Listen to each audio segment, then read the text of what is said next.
How to fix Instagram request. Hello guys, in this short video I'm gonna show you how to fix Instagram request in less than 1 minute. So all what you have to do is very simple. Just open the settings on your phone, scroll down until you find the apps manager, and then go to the apps here and then go to Instagram. After that, all what you have to do here is very simple. Just go to the data usage, make sure that the mobile data and the Wi-Fi are enabled. Go back, click on force stop, and then go to the storage and click on clear data and clear cache.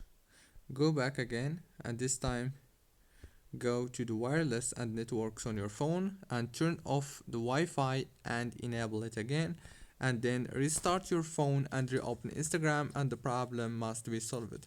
Don't forget to like and subscribe, and thank you so much for watching this video until the very end.